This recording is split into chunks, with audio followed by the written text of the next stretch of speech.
안녕하세요. 여러분은 혹시 사랑이 뭐라고 생각하시나요? 외적인 아름다움, 돈, 명예, 혹은 나의 외로움을 채워주거나 내 곁을 지켜주고 어려움을 함께 하는 것? 사랑이란 것은 사람들마다 각자 다른 모습으로 다가오지요. 사람이 누군가를 사랑하려 할 때 가장 먼저 눈에 보이는 게 외면이라고 생각하는 저는 어린 시절 저의 흉물스러운 외면 때문에 제 부모에게조차 사랑받지 못해 버려졌다고 생각했어요. 그래서 유독 외모에 자신이 없고 한때는 제 얼굴을 원망하고 혐오하기까지 했던 저의 인생이 180도 뒤바뀌는 일이 일어났죠. 그 이야기 지금부터 시작해 보겠습니다. 제 외모 때문에 가슴 아픈 경험을 겪었던 가장 오래된 기억은 제가 6살 때의 일일 거예요. 이 괴물아, 저리 가! 그때 저에게 물건을 집어던지며 정말 두려움에 소리를 지르던 아이의 얼굴을 잊을 수가 없어요. 그것이 제가 처음으로 제 얼굴 때문에 혐오를 당했던 순간이었던 것 같아요. 대놓고 그렇게 이야기를 들은 것은 그때가 처음이었던 것 같지만 그전부터 조금은 느끼고 있었어요. 유독 제 곁을 오지 않으려던 친구들과 볼 때마다 저를 안타깝게 여기거나 만지기를 꺼리던 선생님들. 선생님, 저도 머리 묶어주세요. 소야, 미안한데 선생님이 지금 다른 친구를 급하게 봐줘야 해서 나중에 해줘도 될까? 선생님, 소가 제 물건 만졌어요. 저도 이제 제 얼굴처럼 되는 거예요? 전 보육원에서 살았어요. 선생님들 말에 따르면 제가 처음 이곳에 왔을 때부터 제 얼굴엔 커다란 화상 자국이 있었다고 해요. 급하게 병원에 데려가 보았지만 병원에서도 의학적 치료에는 한계가 있고 수술은 너무 위험하고 막대한 돈이 든다고 했다더군요. 그저 흉터가 더 흉지지 않도록 약을 발라주는 것, 그게 할 수 있는 최선의 노력이었다고 해요. 3살밖에 안 된 저를 제 부모는 메모 한 장 없이 보육원 앞에 두고 갔대요. 직접적으로 말을 하지는 못하셨지만 아마도 화상 때문이었을 것 같다고 예상했죠. 그래서 저는 제 부모에 대해 한 번도 그리워하거나 궁금해하지 않았어요. 부모에게 저는 아프고 괴로운 경험을 하고 그것을 안고 가야 하는 안타까운 자식이 아니라 다른 아이가 말했던 것처럼 흉물스러운 괴물이었을 테니까요. 소야, 혹시 제과 제빵 배워볼 생각 있니? 어느 날 곧 18살이 되어 보육원 독립을 앞둔 저에게 원장님께서 기술을 배워볼 생각이 있는지 물어보셨어요. 그 당시 저는 보육원 내에서도 아이들에게 은근한 따돌림을 지속해서 당하고 있었고 학교에서도 적응하지 못해 자퇴한 상태였는데요. 등하교를 하는 길에도 사람들의 수군거림이 너무 심해서 검정고시를 준비하며 보육원에 혼자 틀어박혀 지내고 있었거든요. 그런 제가 안타까웠는지 비용은 걱정 말고 지원해 주시겠다며 물어보시더라고요. 네가 요리도 곧잘 도와주고 지난번에 보니까 빵 만들 때도 즐거워 보이더라고. 그리고 빵은 사람과 많이 대면하지 않고도 일할 수 있으니까 앞으로 네가 직장을 구할 때도 도움이 될 것 같은데 어떠니? 사실이었어요. 보육원에서는 1년에 두어 번 제과점에서 봉사자분들이 와서 같이 빵 만들기 수업을 해주고 계셨거든요. 그때 제 얼굴과 다른 예쁜 빵을 만들어내는 게 제가 1년 중 가장 행복한 순간이었어요. 제 얼굴은 제가 어떻게 손 쓸 수 없지만 그저 아무렇게나 생긴 반죽이었던 빵은 제가 어떤 모습이든 예쁘고 먹음직스럽게 바꿀 수 있었거든요. 그렇게 저는 학원에 다니기 시작했습니다. 하지만 그 과정은 쉽지 않았어요. 빵을 만드는 것은 너무나 재밌고 쉬웠지만 그곳까지 오고 가는 길과 수업 내내 사람들의 시선을 견뎌야 했거든요. 너무 괴롭고 부담스러워서 포기하고 싶은 순간도 있었어요. 하지만 원장님 말씀을 생각하며 버텼죠. 소야, 사람들의 시선이 곱지 않은 거 나도 알아. 남들과 다르다는 건 늘 사람들의 시선을 받을 수밖에 없는 운명이지. 하지만 소야, 그런 사람들 때문에 네가 좋아하는 것을 너 자신을 포기하면 안 돼. 너라도 언제나 너의 편이 되어주고 응원해줘야지. 그렇게 꾹 참고 학원에 다니며 저는 제과와 제빵 기술 시험에 모두 합격해 자격증을 취득했어요. 그리고 마침 우리 보육원에 봉사를 오던 업체에서 운영하는 매장 중에 자리가 났다고 혹시 일해볼 생각 없는지 물어보시더라고요. 자격을 따고도 취업 걱정을 좀 하고 있었는데 저는 오히려 잘 됐다 싶었죠. 지금 사는 보육원과는 지역이 달라져 원장님을 뵙지 못한다는 점이 아쉬웠지만 그동안 저를 괴롭히던 지긋지긋한 아이들에게서 벗어난다고 생각하니 일종의 해방감도 느껴졌어요. 빵집에서 일하는 건 좋았어요. 새벽에 가까운 아침, 아무도 없는 가게에 문을 열고 출근해서 뒤쪽의 제빵실에서 혼자 빵을 만들고 오븐에서 꺼낸 빵들을 철판 위에 얹어서 내놓으면 밖의 사람들이 빵을 진열해서 판매하죠. 가끔 알바생들이 물건을 가지러 오거나 뭔가를 물어보기 위해서 제빵실에 왔다가 화들짝 놀라거나 눈치를 보는 때를 빼면 사람들과 마주칠 일도 거의 없었어요. 그러던 어느 날 알바생이 화장실에 간 사이에 밖에서 손님이 부르는 소리가 났어요. 마침 사장님 부부도 자리를 비우신 터라 매장에 아무도 없나 보더라고요. 어떡하지 하며 고민하다가 결국 밖으로 나갔어요. 안녕하세요. 안녕하세요. 죄송한데 혹시 아이스 커피 한 잔 주실 수 있으실까요? 지금 아르바이트 분이 화장실에 가셔서 그럼 좀 이따가 다시 주문할게요. 혹시 그럼 여기 일하시는 제빵사님 맞으신가요? 네, 맞아요. 이야기 많이 들었어요. 빵을 너무 예쁘고 맛있게 만드신다고 칭찬 많이 하시던데요. 감사합니다. 이상했어요. 그분은 제 얼굴을 보고 흠칫 놀라거나 인상을 찌푸리지 않았거든요. 이런 경험은 처음이라 저는 어떻게 행동해야 할지 몰라서 당황해하고 있었어요. 혹시 매장에 슈크림빵 있나요? 네? 네, 있어요. 제가 맹인이라 눈이 안 보여서 그런데 계산은 이따가 할 테니 하나 가져다 주실 수 있을까요? 아, 그제야 알았어요. 이 사람 눈이 안 보여서 나를 똑바로 볼 수 있었구나. 그래서 내 얼굴을 보고 놀라거나 혐오스럽게 생각하지 않을 수 있었구나. 처음이었어요. 나를 보고 이야기하는 사람.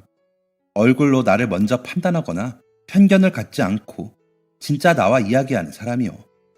그러면 안 되는 거 알지만 그 사람이 앞이 보이지 않는다는 이야기를 들으니 마음이 편해지더라고요.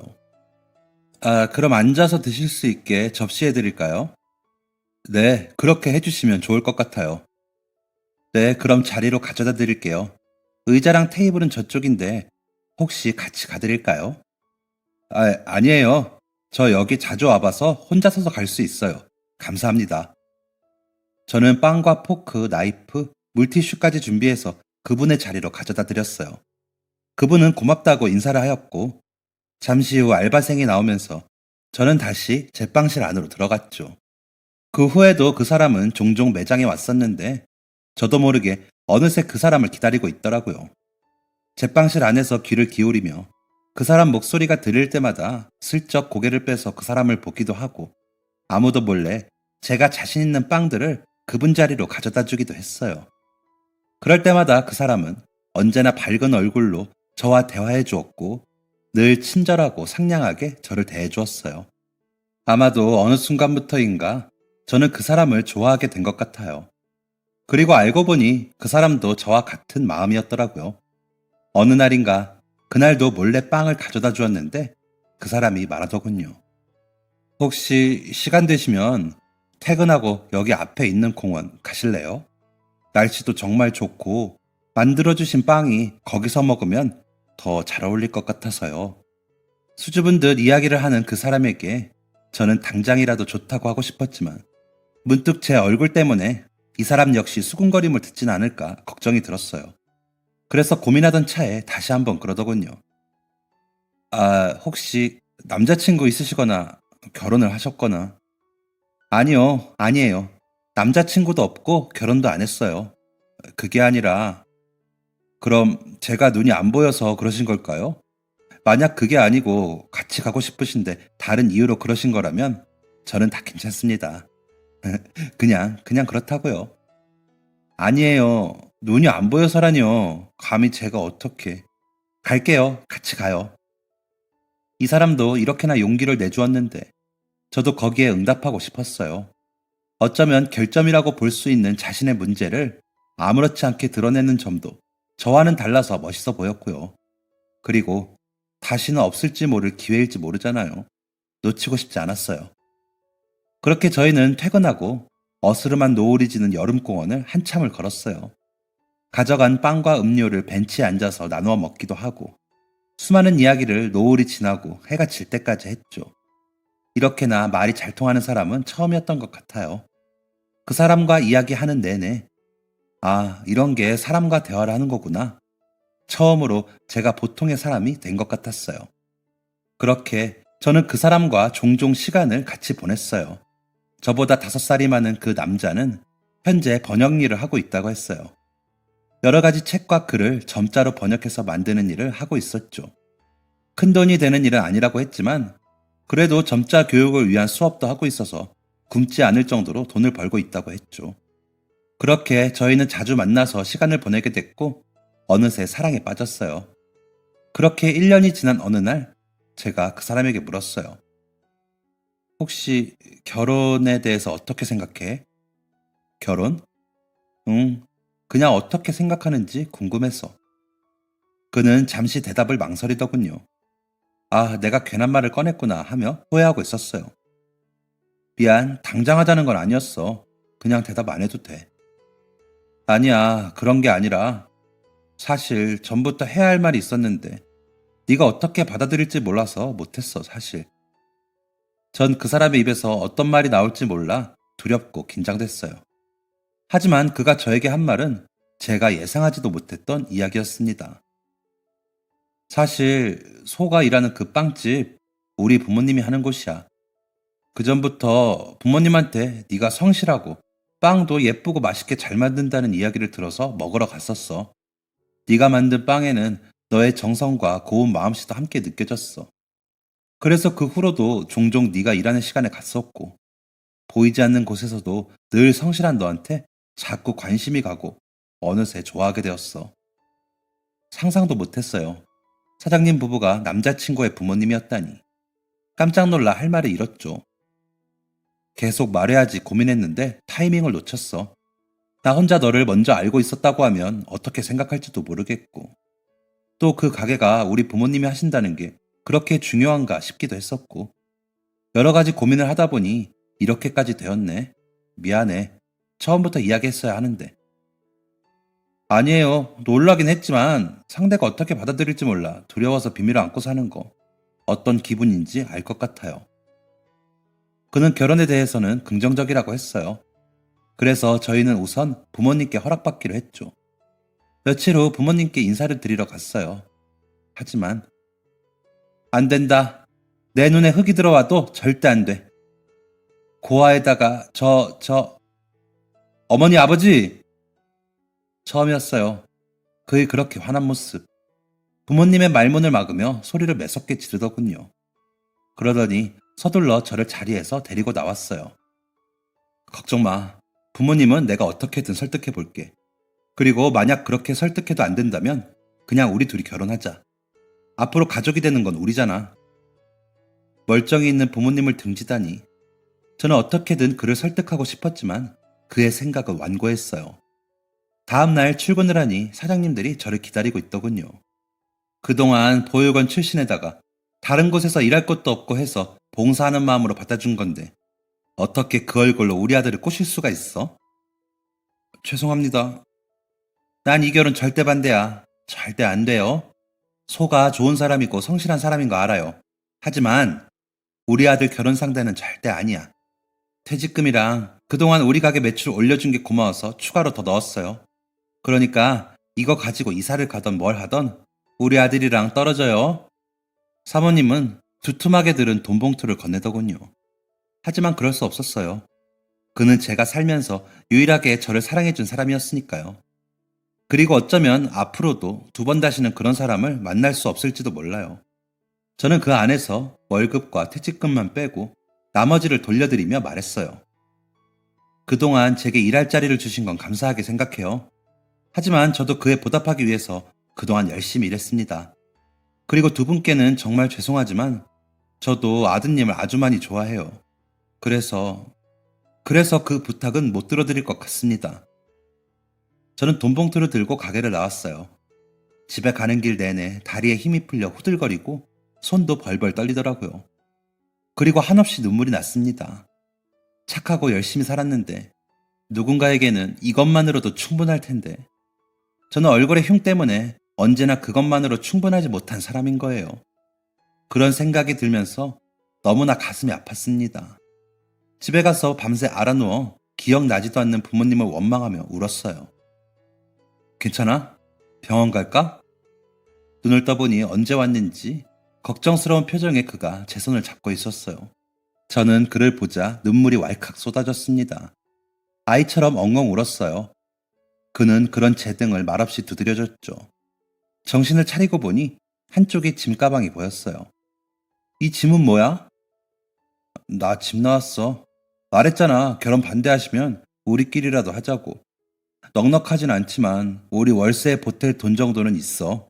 성대한 결혼식은 못하겠지만 열심히 돈 모아서 그것도 꼭 해줄게. 그는 언제 준비했는지 주머니를 뒤져서 반지 하나를 꺼냈어요. 내가 눈이 안 보여서 그냥 만져보고 대충 예쁠 것 같은 거를 골랐거든. 판매하시는 분이야 다 예쁘다고 할 것 같아서 믿을 수는 없긴 한데. 어때? 이게 뭐야? 그래도 이제 결혼할 사이인데 우리 반지 하나는 있어야지. 너무 예뻐. 너무, 너무 예뻐. 그렇게 저희 두 사람은 혼인신고를 하고 결혼 생활을 시작했어요. 혼인신고를 하러 구청에 처음 간 날, 그렇게 떨릴 수가 없더라고요. 제 얼굴 때문에 저는 연애는커녕 결혼을 평생 할 수 없을 거라고 생각하며 포기하고 살았으니까요. 그런데 이렇게 제가 사랑하고 저를 사랑해주는 사람이 나타나서 평생 꿈도 꿔본 적 없는 결혼이라는 걸 하다니. 평생을 혼자 했던 제 호적에 가족이라는 존재가 생기다니 신기했어요. 제 삶에 다른 누군가가 함께 한다는 게. 그래서 눈앞에 이 사람이 더 사랑스럽고 귀중하게 여겨졌는지도요. 저희의 결혼 생활은 넉넉하고 부유하진 않았지만 순탄하게 흘러갔어요. 시각장애를 대상으로 여러 사업을 진행하는 회사에서 스카우트 제의받아서 남편은 회사에 들어가게 되었고 저는 지방에서 꽤 큰 규모의 빵집에서 근무하게 됐거든요. 그렇게 저희는 차곡차곡 돈을 모아갔고 아이는 없었지만 매일을 둘이서 재밌고 행복하게 보냈어요. 그리고 어느 정도 돈이 여유 있을 쯤 저는 유명 피부과를 찾아서 화상 흉터에 대해 진료받았어요. 남편 몰래요. 남편이 각막 이식 대기 명단에 이름을 올려두었는데 혹시나 수술하게 된다면, 그래서 시력을 회복하게 된다면 이런 제 얼굴을 보고 떠나게 될까봐 두려웠거든요. 하지만 병원에서 말한 재생 치료를 받은 후에도 크게 나아지는 점은 없었어요. 전보다 흉터가 조금 치료됐지만 여전히 남들이 보았을 때는 흉측한 얼굴이었죠. 그러던 어느 날 병원에서 연락이 왔어요. 여보세요? 네, 여기 병원인데요. 전에 대기해 두셨던 각막 이식 수술이 가능해서 연락드려요. 혹시 병원에 언제 방문 가능하시죠? 정말요? 여보, 각막 기증자가 나타났대. 감사합니다. 감사합니다. 내일이라도 바로 갈게요. 기뻐하는 남편을 보며 저도 함께 기뻐해 주었지만 제 마음 한켠은 무척이나 괴로웠어요. 제가 우려하던 일이 현실이 되었으니까요. 각막을 이식받는 건 남편이 오랫동안 기대했던 일이고 분명 그를 위해 기뻐해 주어야 하는데 그의 시력이 회복되어서 마침내 진짜 제 얼굴을 보게 되면 그 사람은 떠나고 말 거예요. 이렇게 흉측한 얼굴의 여자를 누가 아내로 두고 싶겠어요. 그런 생각이 들자 마음이 무척이나 괴로웠어요. 남편이 드디어 세상을 볼 수 있게 되었는데 이런 생각을 먼저 한다니, 이런 이기적인 제 모습에 저 자신이 더 추하게 느껴졌어요. 그렇게 다음날 병원을 방문하고 모든 검사를 마쳤어요. 결과는 아직 안 나왔지만 지금으로 봐서는 수술도 아주 잘 될 것 같다고 하더라고요. 전날부터 근심 걱정을 하고 있는 저를 남편이 눈치챘나 봐요. 여보, 혹시 무슨 일 있어? 어제부터 기분이 안 좋은 것 같은데. 아니야, 그냥 몸이 좀 안 좋은가 봐. 걱정하지 마. 마음에 담아두면 진짜로 병나. 무슨 일인데 말해봐. 그게 사실은 지금의 제 마음을 이야기하려면 처음부터 다 이야기해야 했어요. 어릴 때부터 제 얼굴에 끔찍한 화상 자국이 있다는 이야기. 그래서 내 부모조차도 그것을 징그럽게 여겨 나를 보육원에 두고 갔다는 이야기 말이에요. 그래서 사람들이 평생 나를 눈치 보고 손가락질하고, 그래서 처음 당신이 나에게 데이트를 신청했던 때에도 망설였다는 이야기 말이에요. 사실 나 얼굴에 끔찍한 흉터가 있어. 어릴 때부터 있었어. 어떻게 해서 생긴 건지는 나도 몰라. 이미 보육원에 왔을 때 흉터가 있었거든. 사실은 얼마 전에 병원에서 흉터 치료를 받기도 했는데 워낙 흉터가 심하고 오래되어서 그것도 크게 도움이 안 되더라. 그래서 지금도 얼굴에 끔찍한 자국이 있어. 저는 잠시 숨을 고르기 위해 말을 멈췄어요. 제 얼굴의 흉터만큼 추악한 마음을 먹은 이야기를 그에게 해야 했거든요. 당신이 각막 기증받게 되었다고 했을 때 물론 기뻤어. 근데 이내 두려워지더라. 무서웠어. 당신이 눈이 보이게 되면 이제 앞이 보이게 된다면 내 얼굴을 보게 될 거고 그럼 나를 떠날 거야. 이 얼굴을 보고 도저히 살 수는 없을 테니까. 미안해. 처음부터 얘기했어야 하는데 내가 일부러 당신을 속였어. 이런 내 모습을 당신이 앞이 안 보인다는 점을 악용해서 속인 거야. 미안해. 정말 미안해, 여보. 잘한 거 하나 없는데 왜인지 눈물이 쏟아졌어요. 지금 울고 싶은 사람은 제 남편일 텐데 남편의 말문을 막아놓을 만한 말을 던져주고는 제가 울고 있었죠. 그런데 그가 제 손을 잡으며 말하더군요. 여보, 아니야. 나라도 숨길 수 있는데 단점이 있다면 숨겼을 거야. 누구나 그렇잖아. 사람이라면 다들 내가 사랑하는 사람에게 잘 보이고 싶고 그래서 내 못난 점은 숨기기도 하잖아. 당신이 잘못한 게 아니야. 그리고 내가 당신을 사랑하지 않게 될 거라니, 떠날 거라니 말도 안 돼. 나는 어떤 순간에도 당신을 사랑할 거야. 그 어떤 순간에도. 남편은 저를 안아주었어요. 그리고 우리 둘은 서로를 아는 채로 엉엉 울었습니다. 그리고 그로부터 일주일 후 저는 의사로부터 전화를 받게 되었어요. 여보세요? 네, 천홍식 보호자님 맞으시죠? 네, 맞아요. 무슨 일이시죠? 저 얼마 전에 검사해드렸던 천홍식 환자분 담당 의사인데요. 네네. 선생님, 결과 나왔나요? 결과는 어제 나왔는데요. 결과 알려드리려고 환자분께 연락드렸는데 수술을 안 받으시겠다고 하시더라고요. 네? 보호자님과 상의해보라고 말씀드렸는데 왠지 안 했을 것 같아서 연락드렸어요. 이 수술 받으시려고 오랫동안 기다리셨잖아요. 결과도 너무 잘 나와서 당장이라도 수술이 가능하신데 갑자기 거부하시는 이유가 무엇인지 해서요. 아니에요, 선생님. 수술 받을 거예요. 남편한테는 제가 이야기할 테니까 가능한 가장 빠른 날짜로 수술 잡아주세요, 선생님. 그럼 일단 알겠습니다. 남편분과 상의해보시고 연락 주세요. 네, 알겠습니다. 감사합니다. 남편이 수술을 거부했다니 이유는 알 것 같아요. 저 때문이겠죠. 바보 같은 사람. 저 때문에 그렇게 오랜 시간 기다린 수술을 거부하다니요. 그동안 앞이 안 보여 답답하고 힘들었던 모든 시간을 고작 저 하나 때문에 다시 평생을 그렇게 살겠다니요. 저는 퇴근하고 온 남편과 이야기를 나누었습니다. 여보, 병원에서 전화 왔어. 수술 안 받겠다고 했다면서? 들었어? 맞아. 내가 안 받겠다고 했어. 나 때문이지? 내가 걱정해서 그런 거지? 아니야, 여보. 나 때문이야. 내가 수술한다고 하면 당신 계속 불안할 거잖아. 내가 수술 받는 순간부터 수술하고 회복된 후에도 계속 혹시 내가 떠날까봐 불안할 거잖아, 당신. 난 당신을 불안하고 불행하게 만들고 싶지 않아. 내가 당신을 괴롭게 만드는 게 싫어. 내가 싫어서 그런 거니까 나 때문이야. 이 바보같이 착한 사람. 남편은 대체 왜 이렇게까지 착한 걸까요? 저는 남편의 등짝을 찰싹 때리면서 말했습니다. 여보, 당신이 그렇게 오랫동안 바라던 거잖아. 나 때문에 그걸 포기한다면 난 그게 더 괴로울 거야. 그러니까 수술 받아. 당신이 수술을 받는 게 내 마음이 덜 괴로워. 그러니까 나를 위해서라도 수술 받아. 수술하고 나서 당신이 나를 떠날지 아닐지는 그 후에 생각하자.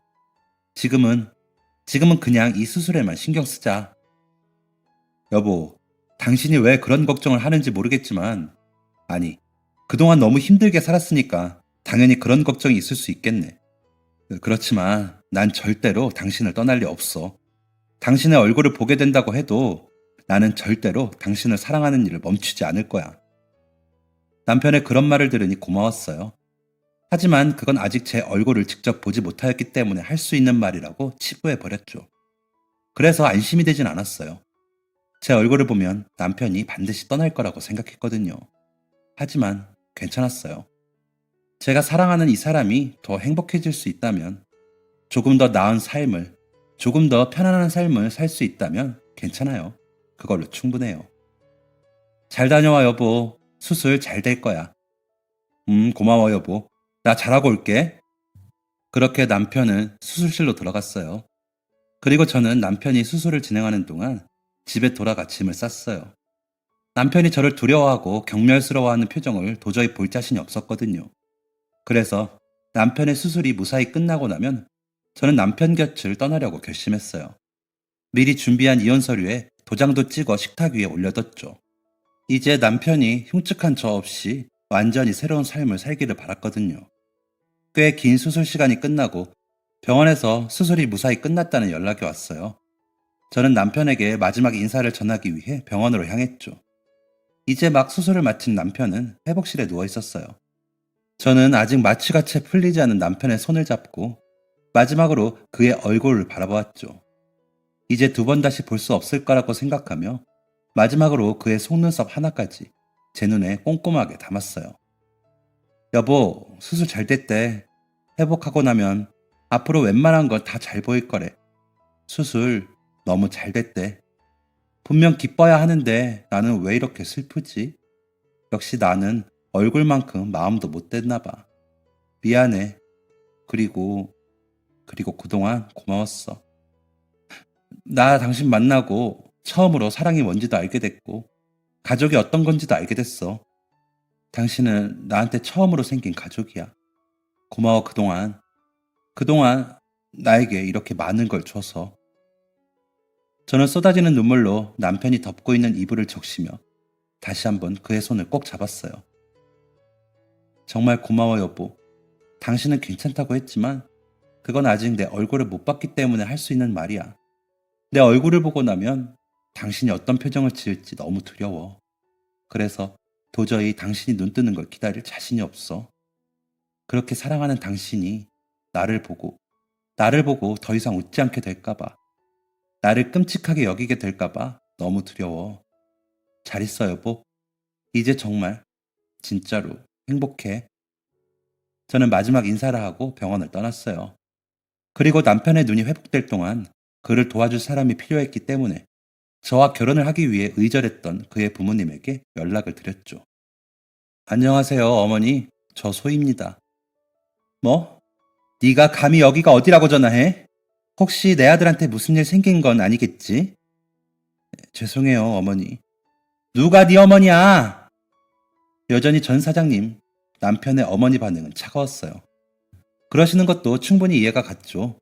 그리고 어머니의 이런 반응을 보고 더더욱 남편을 떠나기로 한 걸 잘했다고 생각이 들었습니다. 죄송해요. 다름이 아니라 홍식 씨 오늘 각막이식 수술 받았어요. 지금 병원에 누워 있고요. 곧 회복실에서 깨어날 텐데 시력이 바로 회복되는 게 아니라서 한동안은 옆에서 도와줄 사람이 필요해요. 근데 제가 옆에 없을 거예요. 제가 감히 이런 부탁하는 거 염치 없는 것도 알아요. 그렇지만 제발 간호하러 와주세요. 부탁드릴게요. 저는 어머니께 병원 주소를 보내드리고 집에 들러 짐을 챙겼습니다. 어디로 갈지 몰라 우선 예전 보육원 원장님께 연락을 드렸어요. 원장님께서는 흔쾌히 보육원으로 와도 된다고 하시더군요. 그로부터 며칠간 저는 보육원에서 생활했습니다. 혹시나 아이들이 보면 놀라고 피할까봐 별관에서 최대한 숨어서 지냈죠. 그리고 아이들이 다 자는 새벽에는 틈틈이 빵을 만들어서 놓아두었어요. 아이들이 웃으면서 즐겁게 먹는 모습을 보니 남편을 떠나며 슬펐던 마음이 조금은 괜찮아지는 것 같았어요. 그 사이 남편으로부터 몇 번이나 전화가 왔지만 저는 모든 전화를 다 피했어요. 남편이 회복은 잘 되었는지, 몸은 괜찮은지, 지금 기분은 어떤지 물어보고 싶은 게 너무도 많았지만 괜히 제 마음이 흔들릴 것 같아서 남편의 모든 연락을 억지로 피했습니다. 그로부터 2, 3주가 흘렸을 무렵 원장님께서는 제가 만든 과일 크림빵이 너무 맛있다면서 한 브랜드에서 개최한 신메뉴 대회에 출제해보는 건 어떤지 물으셨습니다. 저는 어차피 제가 될 거라는 기대도 하지 않고 마땅히 할 일도 없었기 때문에 아무 생각 없이 대회에 작품을 제출했어요. 그런데 놀랍게도 제가 제출한 빵이 대회에서 무려 우승하게 됐습니다. 그렇게 해당 브랜드에서는 메뉴를 정식으로 판매하고 싶다고 제의했고, 제 우승 이야기는 여러 포털 사이트에도 소개되었습니다. 소야, 누가 널 찾아왔는데? 네? 누가 절 찾아... 여보! 축하해요. 대회 우승했던데. 당신 빵은 예전부터 특별한 줄 알았지. 꽃다발을 든 남편이 보육원 앞에 서 있었어요. 알고 보니 대회 우승 이야기가 나온 신문 기사에서 제 이름 옆에 적힌 지역을 보고서 제가 예전에 지냈던 보육원 이름이 기억났다더군요. 내가 눈뜬 이후로 매일 했던 게 뭔지 알아? 바로 당신을 찾는 거였어. 부모님도 당신이 어디 갔는지 모른다고 하고, 당신이 일했던 가게에서도 모른다고 하고, 동네 근처 빵집마다 전화해서 당신이 일하고 있는지 미친놈처럼 물어봤어. 왜 찾아왔어요? 행복하게 살아야죠. 왜 저를 찾아왔어요? 저는 다급하게 남편이 보지 못하게 손으로 얼굴을 가렸어요. 남편은 웃으면서 제 손을 얼굴에서 떼어내며 제 얼굴을 감싸지고 눈을 맞추더군요. 여보, 내가 말했지. 나는 절대로 당신을 떠나지 않을 거라고. 무슨 일이 있어도 언제나 당신을 사랑할 거라고. 내 눈에 당신은 늘 아름다워. 이 흉터까지도 내가 사랑하는 당신의 일부야. 그리고 사실 나 알고 있었어. 당신에게 흉터가 있다는 거. 언제부터? 아니, 어떻게? 잊었어? 당신 우리 부모님 가게에서 일했던 거. 부모님에게 들었지. 그리고 사실 나 완전 실명일 정도로 앞을 못 보는 게 아니었어. 남들보다 일상생활이 많이 어려울 만큼 시력이 안 좋을 뿐이지 어렴풋이 보이기는 보였거든. 그래서 알고 있었어. 그리고 당신 얼굴 만질 때마다도 알았고, 근데 내가 안 보인다고 생각하는 게 당신이 더 편한 것 같아서. 그래서 그냥 말 안 한 거야. 근데 왜 나랑 결혼했어? 내 얼굴이 이렇게 징그러운 걸 알았으면서. 왜? 남편은 다시 한번 제 흉터를 예쁘다는 듯 손으로 쓰다듬으면서 눈빛에 사랑을 가득 담아 말했어요. 말했잖아. 그것도 당신의 일부라고. 난 당신의 모든 것을 사랑해. 내가 사랑하는 건 당신이란 사람이야. 그러니 얼굴에 있는 그 흉터는 그냥 나한테는 누구에게나 있는 점, 기미? 그냥 그런 거와 다를 게 없어. 중요한 건 당신이니까. 내 눈에는 세상 무엇보다 아름다운 당신. 상상도 못한 일이었어요. 그가 내 얼굴을 알고 있었다니. 전 제 얼굴을 보고는 절대로 저를 사랑할 수도, 더더욱이 결혼할 수는 없을 거라고 생각했으니까요. 근데 그는 아니었어요. 내가 그를 내 얼굴을 못 봐서 나를 사랑한다고 멋대로 판단하고 있던 사이, 그는 내가 가진 모든 결함을 알고도 나를 사랑하고 있었던 거예요. 그는 정말 온전하게 제 모든 것을 사랑하고 있었던 거죠. 내가 눈 뜨고 나서 가장 먼저 보고 싶었던 게 당신인데, 영화도 보러 가고 예쁜 풍경도 더 많이 보러 다니고 당신에게 예쁘고 좋은 글귀도 읽어주고 해주고 싶었던 게 얼마나 많은데 나를 그렇게 두고 떠나. 나는 수술 후에 당신이랑 하기 위해 많은 걸 계획했는데 내가 유일하게 함께하고 싶은 당신이 없어서 내가 얼마나 속상하고 절망했는지 알아? 마음 같아서는 다시 수술하기 전으로 돌아가고 싶었어. 미안해. 내가 내 생각만 해서, 내가 상처받고 싶지 않다는 내 마음만 생각해서 미안해. 정말. 우리 부부는 서로를 부둥켜 안고 울었어요. 하지만 이제 더 이상 슬픈 눈물이 아닌, 마침내 우리가 서로의 앞에 진정으로 솔직해지고 우리의 사랑이 얼마나 깊은지 확인을 한 다음에 흘리는 기쁨과 행복의 눈물이었죠. 그렇게 저는 이전에 살던 집으로 돌아갔어요. 그리고 우승을 한 신메뉴는 대박을 쳐서 우승 상금 외에도 판매 금액에 대한 수익 일부를 받았죠. 그렇게 받은 돈으로 저희 부부는 시각장애인 분들도 편하게 이용할 수 있는 빵집을 차렸어요. 제 대회 우승 소식과 남편이 실제 시각장애인이었던 점 때문에 매장 곳곳이 시각장애인 분들에게 최적화된 점이 부각되어서 저희 빵집은 그야말로 대박을 쳤어요. 손님들이 전국 각지에서 몰려들었고 저희는 받은 사랑을 되갚기 위해서 시각장애인 재단과 제가 있던 보육원에 꾸준히 기부 행사를 이어갔어요. 남편은 빵집 한쪽 공간에서 주에 한 번 시각장애인들을 위한 책 읽기와 점자 교육도 진행했고 저희의 이런 선행이 알려져서 더 많은 곳에서 도움의 손길을 주었어요. 그리고 시간이 남을 때면 남편과 함께 제가 있던 보육원에 봉사활동을 다녔는데요. 여전히 아이들 앞에 얼굴을 내미는 건 자신이 없더라고요. 아마 어릴 때 제 얼굴을 보고 두려워하던 다른 아이들이 생각나면서 용기가 나지 않았던 것 같아요. 남편은 아이들과 시간을 보내고 저는 주방에서 혼자 샌드위치를 만들고 있었는데 한 아이가 주방으로 얼굴을 쑥 내밀더라고요. 손에 빵을 들고 있느라 얼굴을 가릴 타이밍을 놓쳤는데 아이가 손에 뭔가를 들고 와 내밀었어요. 선생님, 저 좀 봐봐요. 뭔데? 그렇게 대답하며 걱정과 두려움이 가득한 표정으로 쪼그려 앉아 아이와 얼굴을 마주봤어요. 이거 내가 갖고 있는 제일 예쁜 스티커예요. 그렇게 말하며 아이는 제 얼굴의 흉터 부분에 스티커를 붙여주더라고요. 고사리 손으로 조그마한 스티커들을 한껏 진지한 표정으로 붙이고 있었죠. 저는 저를 보고 울지도 무서워하지도 않는 아이를 그저 멍하니 보고 있었어요. 선생님, 이거 제일 예쁜 스티커라서 이제 선생님 제일 예쁜 얼굴이에요. 응? 이 스티커 때문에 선생님 예뻐진 거야? 네. 내가 스티커 붙여줬으니까 선생님이 예쁜 얼굴이에요. 맛있는 빵 만들어줘서 고마워서 맨날 놀고 싶었는데 선생님은 맨날 주방에 있잖아요. 밖에 있는 남자 선생님이 그랬어요. 선생님은 너무 예쁜데 얼굴에 상처 때문에 다른 사람들이 무서워할까봐 맨날 숨어 있다고. 이제 내가 예쁘게 해줬으니까 이제 나와서 같이 놀아요. 아이의 이야기에 눈물이 왈칵 쏟아졌어요. 아이의 위로가 상처받았던 어린 시절의 저를 위로해주는 것 같아서 더 눈물이 나더라고요. 고마워, 고마워. 선생님 이거 샌드위치 만들고 얼른 나갈게. 울지 마요, 선생님. 내가 안아줄 테니까 눈물 뚝 해요. 산타 할아버지가 선물 안 주면 안 되잖아요. 그러면서 아이는 그 조그마한 팔로 제 목을 한껏 끌어안았어요. 가슴이 따뜻해졌어요.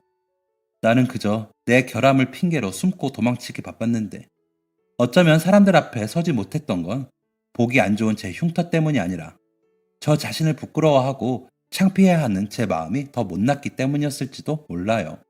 그 후 저는 아직 완전히 자신 있진 않지만 조금씩 아이들 앞에 제 모습을 드러내기 시작했어요. 저에게 먼저 손 내밀어준 그 아이와는 함께 시간을 보내면서 더 가까운 사이가 되었죠. 그리고 얼마 후 크리스마스 선물을 적어냈는데 원장님께서 아이의 소원 카드를 혹시 봤냐고 물어보시더라고요. 그래서 트리에 걸려있던 아이의 소원 카드를 읽어보니 이렇게 적혀 있었어요. 빵 선생님이랑 책 선생님이 엄마 아빠였으면 좋겠어요. 저는 남편에게 이 이야기를 해주었어요. 남편은 이야기를 듣더니 그렇게 사랑스러운 아이가 내 딸이 된다면 너무 행복하지. 여보 생각은 어때? 라고 대답했죠. 그래서 저희는 원장님께 이야기해 아이의 법적 부모님이 되기로 했습니다.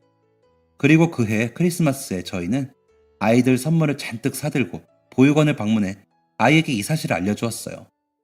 아이는 믿을 수 없다는 듯 자신의 볼을 연신 꼬집으며 제자리에서 방방 뛰며 기뻐하더군요. 그러면서 저희 두 사람의 손을 잡으며 연신 고맙다는 인사를 했어요. 아니야, 내가 고맙지. 희망이는 선생님을 예뻐지게 해줬는걸. 아, 이제 선생님 아니고 엄마라고 불러도 되는데 어때? 아이는 처음 만난 그때처럼 저를 꼭 껴안아줬어요. 고마워요, 엄마. 라고 인사하며 말이죠. 그렇게 저희는 새 가족을 맞이했어요. 딸과 함께하는 일상은 날마다 너무 행복했고 남편은 금세 딸바보가 되었어요. 저는 소중한 가족들 덕분에 이전보다 제 외모를 덜 부끄러워하게 되었죠. 이런저런 치료법도 계속 시도해보고 최근에는 메이크업 학원에 다니며 최대한 커버할 수 있도록 메이크업 강의도 듣고 있어요. 다음 달에는 아이와 같이 해외 유명 디저트를 먹어보러 유럽 여행을 가기로 했는데요. 제가 이렇게 활동적으로 살게 될 거라고는 생각도 못했는데 모두 제 곁에서 제가 밝은 곳으로 나아갈 수 있게 손잡아주고 이끌어준 남편과 아이 덕분이에요.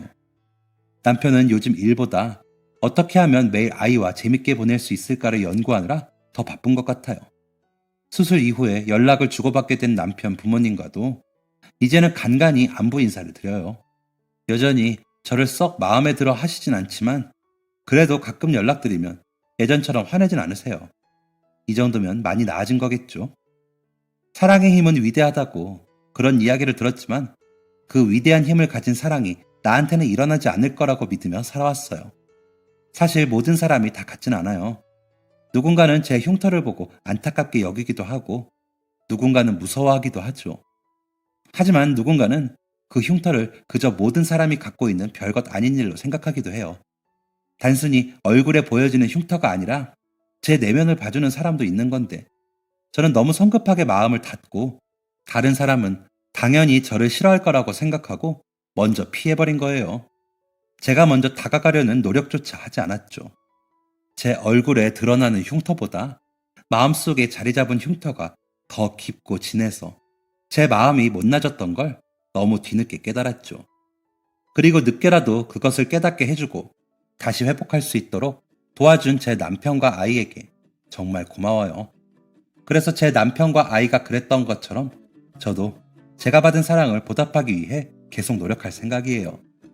아직은 저도 완전히 자존감이 회복된 게 아니라 어려울 때도 많지만 그래도 하루하루 조금씩이라도 어제보다 더 나은 제가 되기 위해 노력할 거고 제가 받은 사랑을 더 많은 사람에게 나눠주기 위해 노력할 겁니다.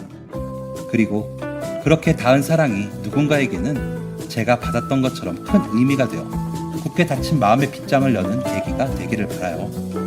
저의 긴 이야기 들어주셔서 감사합니다. 행복하세요.